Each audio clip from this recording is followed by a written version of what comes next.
Aïe aïe aïe, qu'on a vu des bons matchs aujourd'hui.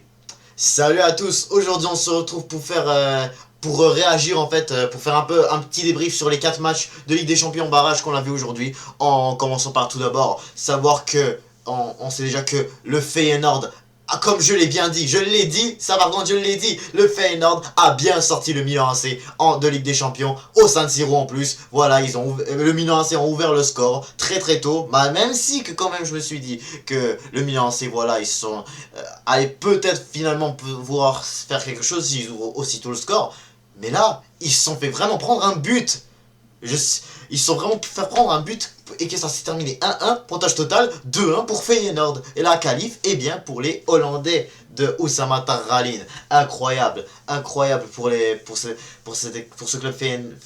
club hollandais et même bien sûr le Milan AC qui sort de la Ligue des Champions tout de suite. Bah, c'est mérité déjà pour Feyenoord, hein, franchement bravo à eux. Sinon, dommage pour Monaco, mais ils ont vraiment pu, ils étaient pas loin vraiment de faire l'exploit en sortant Benfica. Ils étaient pas loin de sortir Benfica, ou au moins ils étaient pas loin de les mettre en prolongation. Mais Benfica, il faut dire qu'ils ont pas mal eu que des cadeaux pour ouvrir le score. Déjà le premier but c'était un peu l'erreur c'était un peu à cause du défenseur de Monaco, si je me trompe pas, il s'appelle Singo. Voilà, bah sinon, bah voilà, il y a en tout cas la plupart des buts, voilà, c'est des erreurs, comme quoi ils n'ont pas été capables de dégager. Mais sinon, bien sûr, bah il y a sinon, il y a Bruges qui ont humilié l'Atalanta Bergame. Moi, le qui disait à l'Atalanta Bergame allait être rusé pour revenir, bah Bruges a été solide aujourd'hui. Hein. Moi, le qui avait dit que Bruges a été bien solide à l'aller, bah ils l'ont été encore plus aujourd'hui. Ils l'ont été encore plus. Et puis, ben pour finir,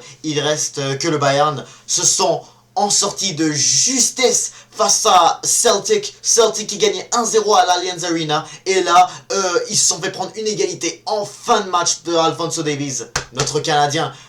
Bravo à lui, mais là, vraiment, je suis choqué de ce que j'ai vu aujourd'hui. T'as Celtic qui était pas loin de mettre le Bayern en prolongation. Tu as Monaco qui était pas loin de mettre Benfica en prolongation. Juste, on a vu des résultats juste de fou. C'était des matchs de fou. Et on débriefe ça maintenant. Mais avant de commencer, n'hésitez pas à vous abonner, liker et commenter. Ça va faire toujours un très grand plaisir de vous avoir dans mes vidéos. Alors, pour commencer, nous avons tout d'abord le Milan AC qui sont sortis de la Ligue des Champions. Après avoir concédé le match nul et la défaite la semaine passée. Donc là, voilà, ils se sont fait prendre une défaite de 1 but 1-0 et maintenant, ils n'ont même pas été capables de s'imposer chez eux au San Siro contre Feyenoord. Alors, déjà, je suis très choqué de la performance de Feyenoord. J'ai bien vu ce match, hein. J'ai bien vu vraiment comme quoi cette équipe m'a vraiment choqué. D'abord, tout au début, tu as si je me trompe pas, il s'appelait Santiago Jiménez qui a ouvert le score pour le Milan AC. Et là, vraiment, le Milan AC, faut dire que honnêtement, faut dire que le Milan AC semblait être l'équipe la plus motivée, semblait être l'équipe la plus favorite.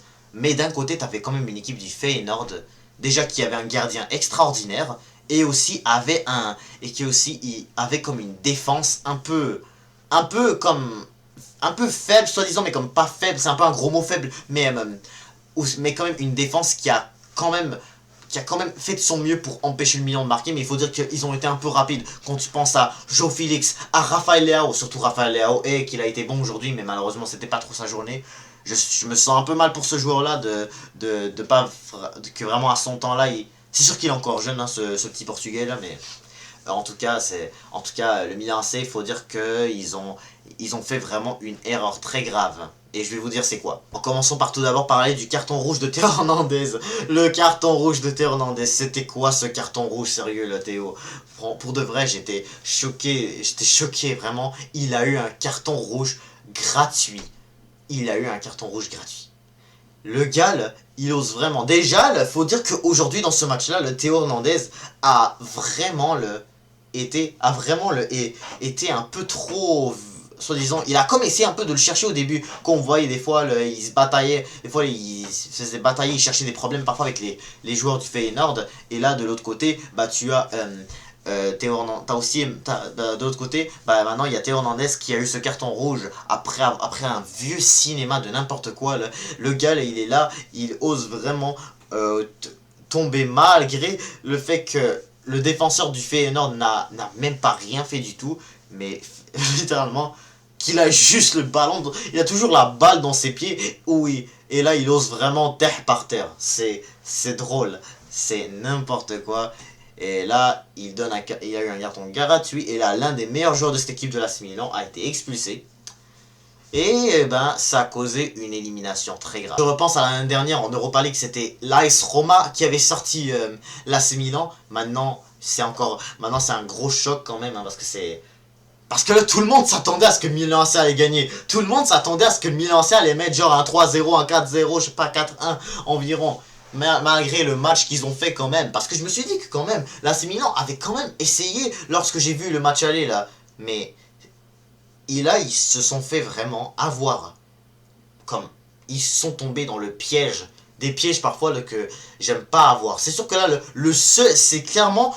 Le but du Feyenoord, c'est clairement le seul tir cadré qu'ils ont eu, Feyenoord. Et là, après plusieurs tirs cadrés de l'AC Milan, ils n'en ont eu qu'un tapine. Ils ont que mis, voilà, un but ouvert vraiment avec une tête de Santiago Jiménez.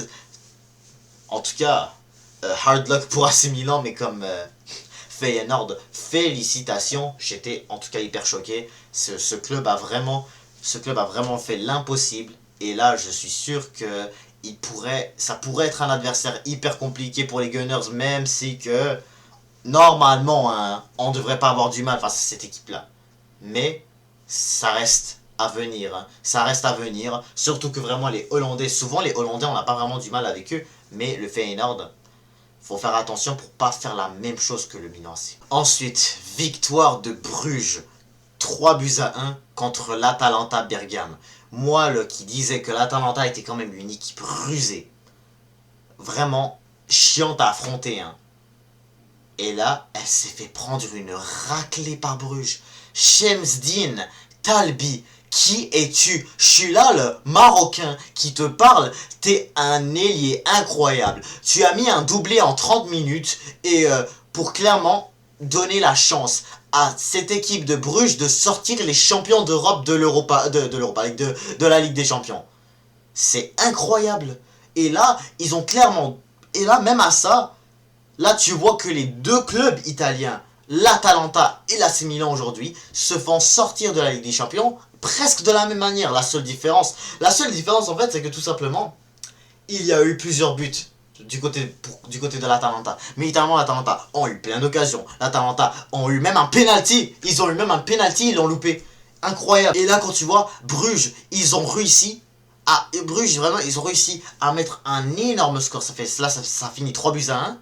Et là, quand tu vois l'exemple, tu vois déjà la frappe qui a été marquée en troisième, juste avant la mi-temps, là.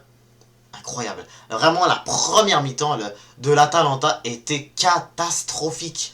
Catastrophique. Le Bruges s'est bien baladé dans le stade, chez eux, là, à l'extérieur, à Atalanta. Là. À l'aller, là, le pire, c'est qu'à l'aller, ils ont gagné 2-1 avec un penalty que je suis pas sûr si c'est vraiment PN, mais vraiment... Félicitations à Bruges. Hein. Moi, qui disais, waouh, Bruges, hein, ils ont réussi à faire match nul avec l'AC Milan et tout. Ils ont réussi. Pas l'AC Milan, mais la Juventus, parce que l'AC Milan, ils avaient perdu contre l'AC Milan. Mais moi, vraiment, je m'attendais pas à ça. Vraiment, je m'attendais pas à ça. C'est la première fois en plus que j'entends parler de ce joueur-là marocain, Şemsdin Talbi. Vraiment, je peux rien dire que des applaudir. Ils ont vraiment fait une de ces remontadas, une de ces victoires exceptionnelles. Ils ont vraiment démoli cette équipe de l'Atalanta et vraiment j'ai très hâte. En tout cas, c'est sûr que là maintenant ils auront un adversaire quand même assez redoutable. Ils vont avoir quand même des adversaires quand même redoutables. Ils vont affronter un Lille qui est exceptionnel cette saison. Ils vont affronter un Aston Villa qui est jamais facile à affronter, bien sûr. Hein, et en tout cas, c'est sûr que moi, là, je voyais littéralement ces équipes de l'Atalanta affronter ces équipes-là. C'était clairement la meilleure équipe, le pire. Le pire, c'est que si l'Atalanta aurait pu au moins battre le Barça, parce qu'ils avaient fait match nul avec le Barça, mais s'ils auraient dû gagner contre le Barça, littéralement, ils évitent totalement de se prendre ce genre de défaite-là. Prochain match, il s'agit de, malheureusement, l'AS Monaco avec Benfica. Parce que honnêtement, je dis malheureusement parce que moi je trouve que l'AS Monaco était vraiment pour moi la meilleure équipe.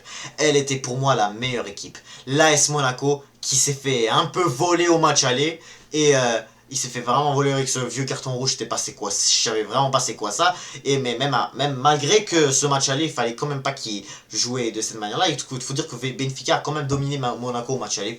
Mais je reviendrai pas sur le match aller parce que là, aujourd'hui, dans ce match retour, littéralement, on dirait comme si Monaco avait joué chez eux. On dirait comme si c'était un Monaco vraiment qui s'était repris. Quand j'ai vu vraiment le 7-1 qu'ils ont mis ce week-end en Ligue 1, je vois l'AS Monaco aujourd'hui, ils étaient pas loin. Ils étaient très proches. Déjà juste au début, il y a Ben Seguir qui était pas loin de ouvrir le score au tout début. Mais malheureusement, ça a été loupé. Ça a été loupé, je sais pas ce que ça a été par lui-même ou c'était quelqu'un qui l'avait bloqué, mais vraiment c'était chaud. C'était le match que j'ai regardé le pire. Hein. Le pire c'est que c'était le match que j'avais regardé en direct. C'était le match de l'AS Monaco contre Benfica. Parce que j'avais vu tout à l'heure aussi Feyenoord parce que c'était un peu plus tôt. Mais là, Monaco, ils se sont fait vraiment piéger par le Benfica. Déjà vraiment, le premier but de Benfica, c'était une erreur à éviter. Singo, le Ivoirien, a vraiment fait une de ces erreurs de n'importe quoi pour laisser, pour donner un but à Benfica gratuit. Gratuit, et là Benfica ouvre le score. La plupart des buts sont à peu près pareils. Là. Quand je regarde, exemple, le but... parce que déjà, il y a eu le penalty. Il y a eu le penalty pour Benfica juste après, pour faire 3-2 pointage total. C'était vraiment comme un autre tacle dans l'axe, vraiment de n'importe quoi, là. Je sais pas ce que vraiment les gens disent comme qu'il n'y avait vraiment pas penalty sur ça, mais ça se voyait clairement que tu t'es fait complètement tacler par sur ton pied, sur son pied gauche environ là. Et au moment où il reprend le ballon, c'est pas comme l'autre penalty. J'ai vu à la fin, là, il y avait un penalty pour l'AS Monaco, et pas pour l'AS Monaco, pour Benfica, et malheureusement ça n'a pas été, non pas malheureusement, mais en tout cas, il n'a pas été sifflé après avoir vu la VAR, mais tout simplement parce qu'il faut dire que je sais plus ce que c'était Singo en tout cas là, mais faut dire que le défenseur a en tout cas bien fait ce tacle là. Donc c'est sûr que je sais pas vraiment de quoi honnêtement les gens parlent en fait, mais c'est sûr que là c'est sûr que là en fait Monaco s'est fait piéger. Mais finalement c'était Kehrer, je sais pas si je le prononce bien, c'était Kehrer le défenseur de Monaco qui a fait l'erreur du penalty. En plus de ça, l'erreur pour le dernier but de Monaco, littéralement, il a cru que le gardien allait l'arrêter, mais finalement,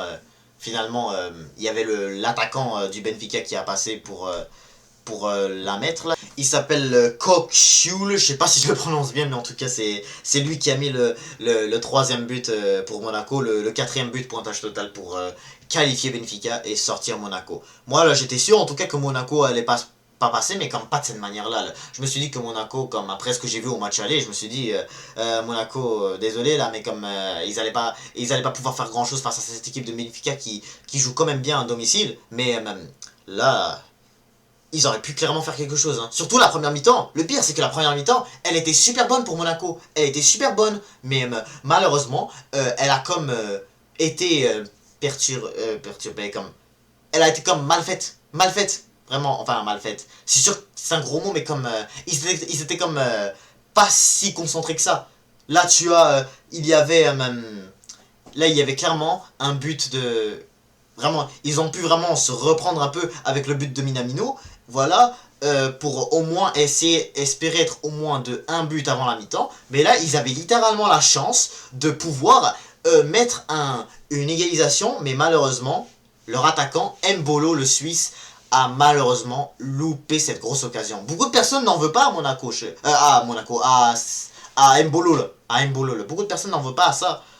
Ne lui en veut pas sur cette opportunité loupée, mais c'est quand même pas des choses que tu devrais rater en tant que buteur, hein, malheureusement, mais c'est sûr que vraiment des occasions comme ça dans des gros matchs, là, comme dans des barrages, là, si tu veux avoir la chance de te reprendre, c'est sûr que c'est des occasions que tu dois marquer. Là, par la suite, t'as Ben Seguir qui met une de ses belles frappes pour égaliser. Vraiment, j'étais choqué en plus hein, quand j'ai vu que Ben Seguir avait sauvé Monaco vraiment parce que c'est sûr que vraiment c'était très bien fait parce que déjà t'avais un Atliouj aussi qui avait bien très bien joué vraiment duo Atliouj Ben Srir, c'est un duo que j'admire vraiment dans cette équipe de l'AS Monaco. Et là, Ben Seguir a, en tout cas, fait vraiment l'essentiel. Hein. Je vous le dis, il a vraiment fait l'essentiel. À la fin, vraiment, dans les 20 dernières minutes, vraiment, il a un peu perdu le niveau, je veux le dire, mais comme, ouais, il a perdu le niveau. Mais quand même, il a quand même fait énormément de trucs dans ce match-là. Il semble être vraiment fatigué, lui et Akliouche.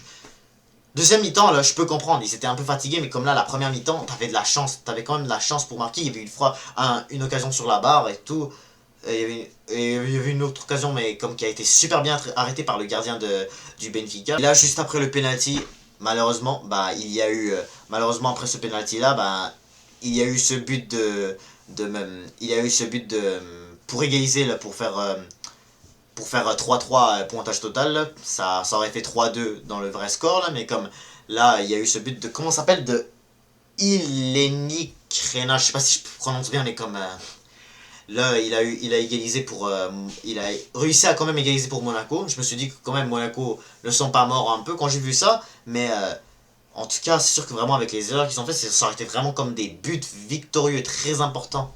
Mais faut dire que Benfica ont bien profité de leur occasion.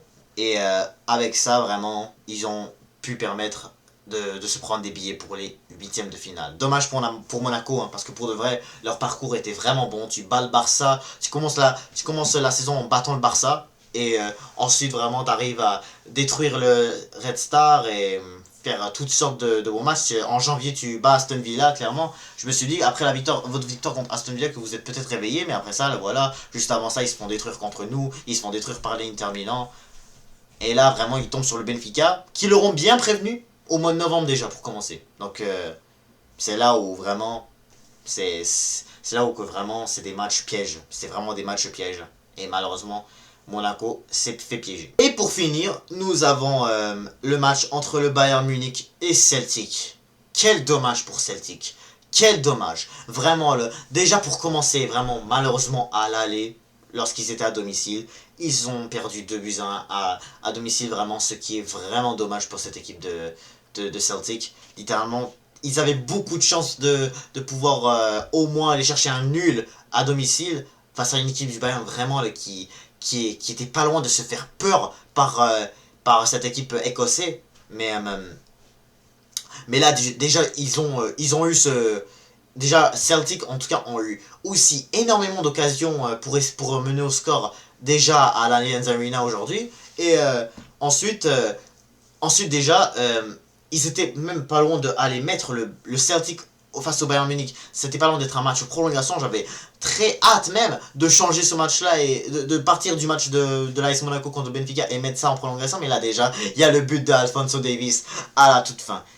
C'était incroyable, hein, faut le dire, c'était incroyable. Malheureusement pour Celtic quand même, parce qu'en tout cas, faut dire qu'ils avaient très bien commencé en battant le Bratislava 5-1. Voilà, ils ont fait en tout cas des matchs très intéressants dans cette Ligue des Champions, mais là, tu te fais quand même prendre un but à la toute fin pour finir, pour finir ton parcours en Ligue des Champions dès les barrages. Hein, quand même, ça fait très très mal. Le pire, c'est que j'avais prédit quand même le Bayern de s'imposer quand même pas très difficilement à l'Allianz Arena. Mais là, quand je vois ça, et là, ils s'imposent très difficilement contre Celtic. Et là, vraiment, ils vont avoir des matchs comme contre le Leverkusen ou l'Atlético Madrid d'ici ces huitièmes de finale. Ça va être compliqué, hein, je vous le dis. Mais comme, ouais, c'est sûr que vraiment, il y a des équipes que face aux gros, ça va. Mais d'autres équipes, face aux équipes un peu plus faibles, c'est un peu correct. Là. Ils sont pas très top là. Mais aujourd'hui, le Celtic vraiment était pas loin de créer la surprise et de peut-être même à s'imposer pour de vrai à l'Allianz Arena et sortir le Bayern Munich. Et si ça aurait été ça, j'aurais été splendidement content pour eux, hein, parce que vraiment j'étais juste choqué déjà quand j'ai vu que Celtic gagnait 1-0. J'étais comme waouh, il veut Celtic, parce que déjà juste vraiment le fait que Bayern Munich n'avait toujours pas marqué d'ici la mi-temps, j'étais comme c'est fou, déjà quand je vois juste d'un côté t'as Milan qui sort à domicile, t'as l'Atalanta qui sort à domicile, et ensuite tu aperçois vraiment que là, Monaco était proche de sortir Benfica à domicile, et ensuite tu as Et ensuite, tu as maintenant Celtic qui était pas loin de faire l'exploit face au Bayern Munich à l'extérieur, chez le Bayern Munich, voilà, en Allemagne. Donc, ça aurait été vraiment plus dingue. Ça aurait été vraiment une soirée beaucoup plus dingue si ça aurait été comme ça, mais là, comme. Déjà, juste voir ça, ça montre que vraiment, cette LDC, elle est hyper dingue. C'est fou quand même. Donc voilà, maintenant j'ai résumé tout ce qu'on a vu aujourd'hui. Vraiment, je suis revenu rapidement sur toutes les 4 barrages qu'on avait aujourd'hui. Donc avant de terminer, nous allons maintenant voir qu'est-ce qui nous reste à voir demain. Parce que là, demain, maintenant, les matchs qui nous restent, c'est le Dortmund Sporting, PSG Brest, Real Madrid Man City et pour finir PSV Juventus. Voilà. Et donc là, maintenant qu'on a déjà vu 4 rencontres, on sait maintenant 4 qualifiés. Maintenant, nous allons voir tout de suite vraiment ça va être quoi, vraiment les adversaires, les matchs possibles qu'on pourra voir dès les huitièmes de finale. Donc là, pour commencer, nous avons maintenant Benfica maintenant qui sont avec soit Liverpool ou le Barça. Ensuite, nous avons le Bayern Munich, ils ont soit l'Atlético Madrid ou le Bayer Leverkusen. Ensuite, nous avons comment ça s'appelle nous avons Bruges, ils ont soit Lille ou Aston Villa. Et pour finir avec le Feyenoord, ils ont soit Arsenal ou l'Inter Milan. Donc voilà, c'est la fin de ce débrief. N'hésitez pas à vous abonner, liker, commenter. Et je vous dis à tout.